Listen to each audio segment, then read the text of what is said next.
So we have seen that r1 square from the diagram will be given by a square plus r square minus this and r2 square. Now this r1 square and r2 square, if we simplify any one of them, so I am going to take the r1 square. Can we rewrite it by taking r square common from RHS? So here you will find that there is no r square, but if I am going to take the r square as a common, what will happen? Here will be 1, it will be a square by r square, that he is writing in the last, and minus 2ar upon cos theta upon r square, that will be r square and r will cut and it will remain. Now if it is nearly equal, so if we apply the condition to remove this term, how can we remove this term? हम बोलें कि भाई हम तो बहुत दूर चले गए डायपोल से, तो if suppose r is very very greater than a, और इसको घुमा के हम लिख भी सकते हैं कि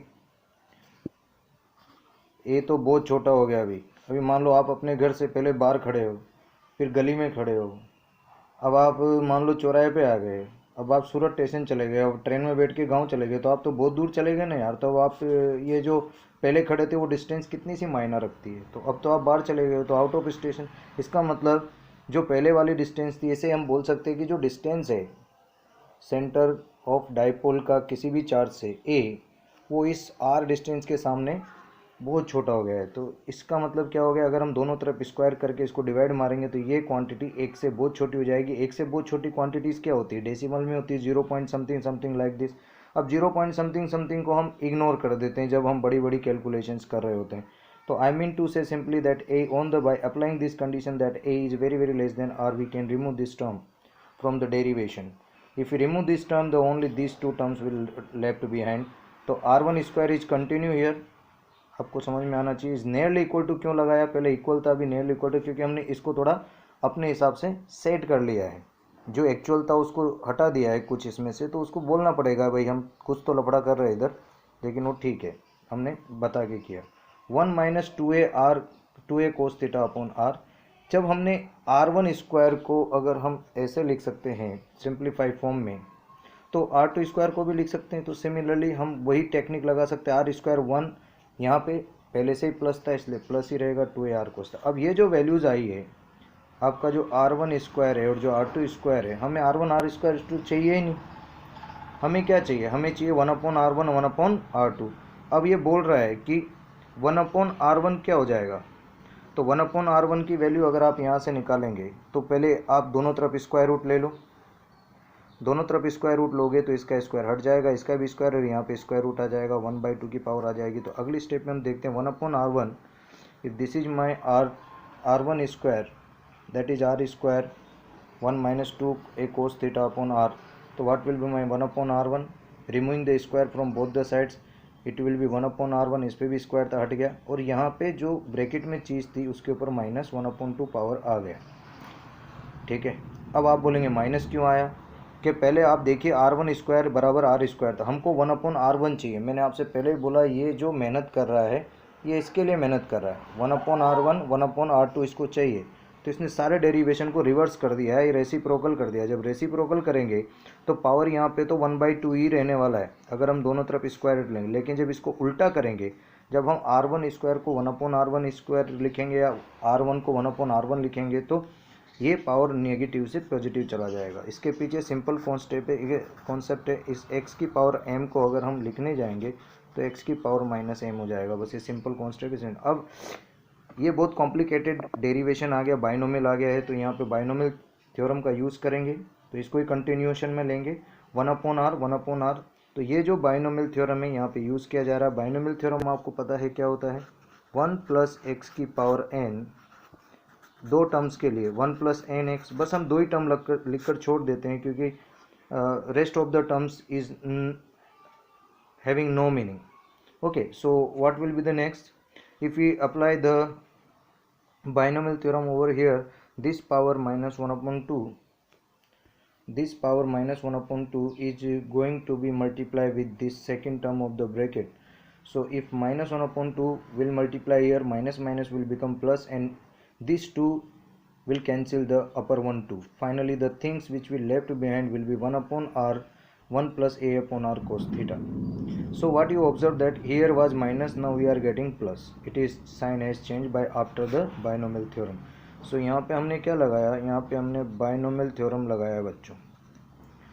अब हम अगर R1 को, अब हम तक क्या किया अभी तक कि 1/R1 को हमने अभी तक सुधार के लिखा है 1/R1 plus A/R cos theta. उसी टाइप से हम 1/R2 को अब हम फाइनली लिख सकते हैं। इसको देखा देखी को मिलते हैं सिमिलरली। तो वहाँ माइनस था तो प्लस हो गया, तो यहाँ प्लस था तो माइनस होना चाहिए, तो नेचुरल बात है। तो 1/R1 minus A/R cos theta, और आप कैलकुलेशन से लाना चाहें तो भी पॉसिबल है। कुल मिला के हमारे पास ये दो एक्सप्रेशन आ गए जिसके लिए हमारा डेरिवेशन रुका था। ये दो एक्सप्रेशन हमको 1/R1 1/R2 की वैल्यू देते हैं। अब इन वैल्यूज़ को उठा के हमें कहाँ रखना है, इस वैल्यूज़ को हमें उठा कर रखना है जहाँ पे हमारा डेरिवेशन, इस वाले डेरिवेशन में रखना है। मैंने आपसे पहले ही बोल दिया था, टेक्स्ट बुक से थोड़ा एक्स्ट्रा सोचो, अलग से सोचो, क्यू को बाहर लो तो आपको साफ साफ 1/R1 1/R2 मिल जाएगा। You can understand this. Now if after having this values of 1/R1 R2 and putting it in the given equation, that is your textbook's equation 2.9, what will happen, what will happen here? So you see guys, when you will be writing these two in the bracket and doing the LCM and calculation, 1/R will be the common, and this when you will simplify, इसमें से इसको minus करोगे क्या बचेगा, ये 1 रहेगा plus का, ये 1 माइनस का हो जाएगा, दे विल कैंसिल, ये प्लस का है ये प्लस का है, दोनों प्लस के हो जाएंगे, and that will become 2a cos theta upon r, that's you see. So what was common there, q upon 4 pi epsilon 0, and from 1/R1 minus 1/R2 it is going to be give us this. Now if you look at these three terms, q and 2a, q and 2a is our electric dipole moment. We already know because we are discussing about the dipole, so it is electric dipole moment. So finally the net potential due to a dipole at given distance r from its center at an angle theta. इसको थोड़ा समझा करो भाई, derivation आने के बाद उसको समझना चाहिए कि एक्चुअली हमने पाया क्या। तो आप देख रहे हो कि नेट पोटेंशियल जो है वो आया है P cos थीटा अपॉन 4 पाई एप्सिलॉन 0 r स्क्वायर। ये हमारा रिजल्ट आया है। देखा जाए तो हमारा काम हो गया, लेकिन फिजिक्स बोलता है कि आप इसको और नए नए रूप में लिखना सीखो। You can write it in different forms also, vector form, this is scalar form. Now P cos theta can be written as a dot product of electric dipole moment and unit vector r cap. आप इसको लेंगे तो क्या होगा, P का modulus r cap का modulus into cos theta, तो r cap unit vector इसका मॉडुलस 1 हो जाएगा, डायपोल मोमेंट का P हो जाएगा, फाइनली ये इसके बराबर ही आएगा। तो मैथ फिजिक्स हमको बोल रहा है कि आप P cos थीटा को आप लिख सकते हैं P डॉट R, तो ये वेक्टर फॉर्म हो जाएगा। और इस प्रकार हम नेट पोटेंशियल को, इलेक्ट्रिक पोटेंशियल, इसको ऐसे भी दिया जा सकता है P R के 1/f। अब आता है कि यार इसका जो डायरेक्शन है उस किधर है, भाई हमने पहले ही बोल दिया कि डायरेक्शन आपको मिलेगा ही नहीं, क्यों, क्योंकि पोटेंशियल तो स्केलर क्वांटिटी होती है, इसमें डायरेक्शन क्यों ढूंढ रहे हो आप, ठीक है ना। तो यहाँ पे हो गया, लेकिन आपको मालूम होना चाहिए कि ये रिजल्ट हमारा तब आया है when we have considered that r is very very greater than a। Okay, so this is why we are writing here, because now come back to this derivation, because of this derivation theta. Now because different values of theta, there will be different values of potential due to a dipole. So here I am going to explain you. You look at your points here in your textbook. If suppose the your theta is 0, theta 0 हो जाएगा तो क्या हो जाएगा, theta 0 हो जाएगा तो क्या हो जाएगा, ये जो पॉइंट है ये वाला, अगर थीटा को आपको 0 करना है तो क्या करोगे भाई, इस पॉइंट को यूँ ले जाके खड़े हो जाओ। तो मीन्स आप क्या हो गया, पॉइंट किस तरफ आके बैठ गया, चार्ज पी यहाँ पे आ गया, जो ऑब्जर्वेशन पॉइंट है वो आपका लाइन में आ गया इसके में, तो थीटा बराबर 0 हो गया। अगर आपने इसको बोला, इस पॉइंट पी को बोला, सपोज अगर ये पॉइंट पी उठकर नेगेटिव चार्ज के पास आके बैठ जाता है तो थीटा आपका कितना हो जाएगा, पाई हो जाएगा। तो यहाँ पे जब 0 होगा, कोस 0 1 होता है, तो आपका इलेक्ट्रिक पोटेंशियल कितना हो जाएगा, के पी अपॉन, सॉरी के का मतलब 1/4 pi epsilon 0 P upon r square. अगर पाई है तो नेगेटिव, मीन्स यही वैल्यू रहेगी। अगर आप पॉजिटिव चार्ज के पास ऑब्जर्वेशन लेने चले गए डायपोल की लाइन में तो आपका पॉजिटिव पोटेंशियल होगा, और अगर इधर चले गए तो आपका नेगेटिव पोटेंशियल होगा।